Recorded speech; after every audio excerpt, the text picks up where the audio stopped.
Oke teman-teman investor, dalam dunia saham, terkadang pelajaran paling berharga itu datangnya bukan dari keuntungan, tapi justru dari sebuah kehancuran.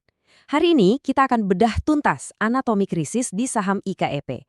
Anggap saja ini sebuah studi kasus, sebuah cerita peringatan yang wajib banget kita semua pahami, biar nggak kejadian di portofolio kita. Kenalan dulu sama primadonanya. Ini adalah arwana super red. Ini bukan sekedar ikan hias biasa loh. Ini adalah aset mewah, simbol status yang jadi inti bisnis dari PT Inti Agri Resources atau yang kita kenal dengan kode saham IIKP. Kelihatannya sih bisnis premium yang potensinya luar biasa kan? Nah, disinilah letak ketak-tekinya. Gimana ceritanya sebuah perusahaan yang jualan mobil Ferrari-nya dunia ikan hias dengan valuasi pasar yang sempat triliunan rupiah, sekarang kondisinya malah lumpuh total. Sahamnya bisa dibilang tersandra. Yuk kita cari tahu jawabannya. Biar runut, kita akan pecah investigasi kita jadi 6 bagian. Kita mulai dari gejala-gejalanya dulu, lalu kita masuk ke ruang forensik, buat bedah laporan keuangannya, kita ungkap skandal besar di baliknya, sampai akhirnya kita tarik pelajaran penting yang bisa menyelamatkan kita semua di kemudian hari. Oke, kita mulai dari apa yang kelihatan di permukaan. Gejalanya jelas banget. Sahamnya disuspensi alias digembok, dikasih stempel notasi khusus sama bursa, dan harganya mentok digocap, Rp50 per lembar, nggak bisa gerak sama sekali. Padahal ya, kalau kita lihat model bisnisnya di atas kertas, ini kelihatan sempurna. Mereka fokus di bisnis yang sangat spesifik dan premium, budidaya dan jual beli arwana super red dengan merek Shiluk Red. Target pasarnya pun bukan kaleng-kaleng, kolektor internasional.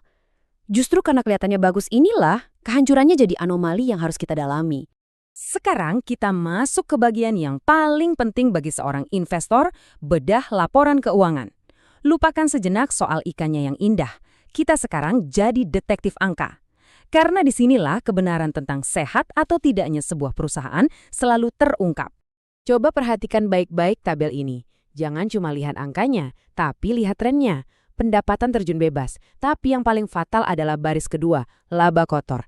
Angkanya konsisten minus, artinya bahkan sebelum bayar biaya operasional, gaji, dan lain-lain, mereka sudah rugi dari penjualan produknya.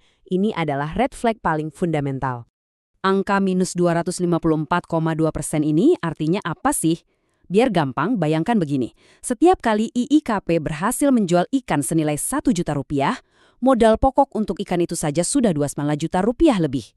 Jualan kok malah nombok besar. Ini bukan lagi bisnis. Ini sudah seperti mesin pembakar uang. Dan inilah akibatnya. Uang kas di brankas perusahaan cuma tersisa Rp107 juta. Untuk perusahaan publik, angka segini tuh ibarat bensin di tangki yang sudah digaris merah paling akhir. Gimana mau bayar tagihan? Gimana mau bayar gaji? Praktis sudah tidak ada darah untuk menjalankan operasional sehari-hari. Nah, ini dia metrik pamungkas buat kita para pemegang saham. Return on Equity atau ROE. Minus 11%. Artinya, setiap rupiah modal yang dititipkan investor ke perusahaan ini bukannya diputar jadi untung, malah nilainya berkurang, menguap jadi kerugian. Kalau Anda lihat ROE sebuah perusahaan minus, itu adalah sinyal bahaya yang sangat jelas. Tapi, tunggu dulu. Angka-angka keuangan yang mengerikan tadi ternyata hanyalah gejalanya. Penyakit utamanya, biang kerok dari semua ini, ternyata jauh lebih besar dan datangnya dari luar perusahaan. Mari kita masuk ke babak paling dramatis, pusaran skandal korupsi raksasa. Dan inilah dia sumber masalahnya. Ternyata, komisaris perusahaan, yaitu Heru Hidayat, tersangkut dan divonis bersalah dalam mega skandal korupsi Jiwasraya dan Asabri. Akibatnya, semua aset yang terafiliasi dengannya, termasuk yang ada di IEKP, ikut terseret dan disita oleh negara. Imbasnya langsung terlihat di struktur kepemilikan saham. Lihat chart ini. Benar, pemegang saham publik memang mayoritas. Tapi perhatikan porsi lainnya. Ada Asabri, Kejaksaan Agung, EFG Life. Ini semua adalah entitas negara yang memegang saham sebagai barang sitaan. Bisa dibayangkan betapa rumit dan kacaunya pengambilan keputusan di RUPS kalau kondisinya seperti ini? Ini mimpi buruk tata kelola perusahaan. Penderitaannya tidak berhenti di situ. Kejaksaan Agung juga memblokir akses perusahaan ke Sistem Administrasi Badan Hukum atau SABH. Tanpa akses ini, mereka tidak bisa memperpanjang izin usaha, tidak bisa mengurus izin ekspor yang krusial, ibaratnya keran pendapatan utama mereka ditutup paksa. Inilah yang menciptakan spiral kematian bagi perusahaan.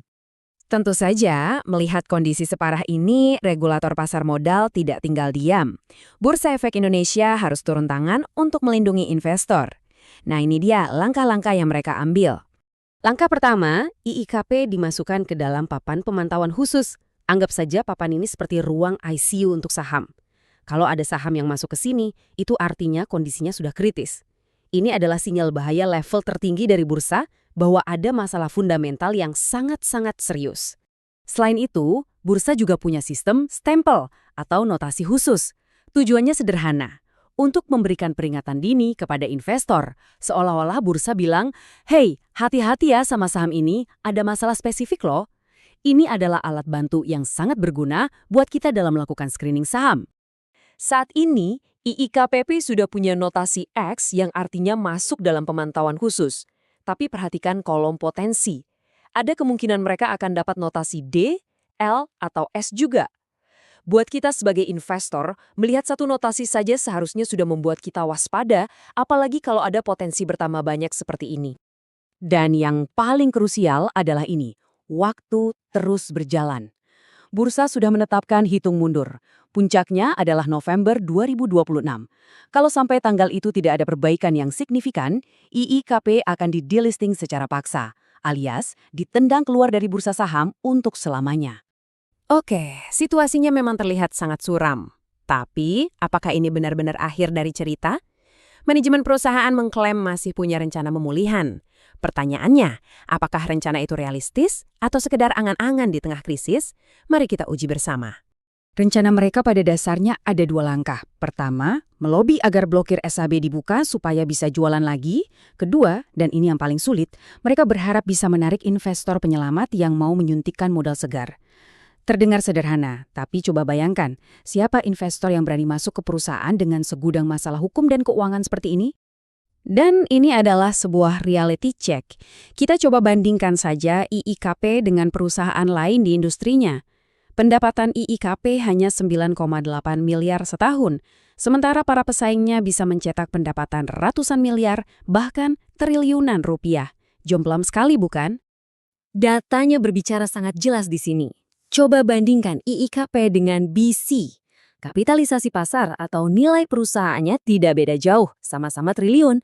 Tapi lihat performanya, BC punya pendapatan 1,7 triliun dan untung, sementara IIKP pendapatannya hanya seiprit dan rugi besar.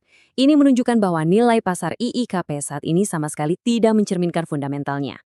Jadi, setelah kita membedah semua ini dari A sampai Z, apa pelajaran paling mahal yang bisa kita bawa pulang sebagai investor agar tidak terjerumus ke lubang yang sama? Inilah intinya. Kasus IIKP adalah contoh sempurna dari risiko non-bisnis, atau yang sering disebut Black Swan. Pelajaran utamanya adalah, sebagus apapun cerita bisnis sebuah perusahaan, jika tata kelola atau governance-nya buruk dan terkait dengan figur bermasalah, risikonya menjadi tak terbatas. Skandal hukum bisa menghancurkan investasi Anda jauh lebih cepat daripada laporan keuangan yang jelek sekalipun. Komentar dari salah satu investor di forum online ini mungkin paling pas menggambarkan perasaan ribuan investor retail yang terjebak. Mereka pusing, serba salah. Dijual tidak bisa, didiamkan, nilainya terancam hilang. Hal ini meninggalkan kita dengan satu pertanyaan penutup yang menggantung. Bagi puluhan ribu investor publik yang sahamnya tersandar, apakah masih ada harapan?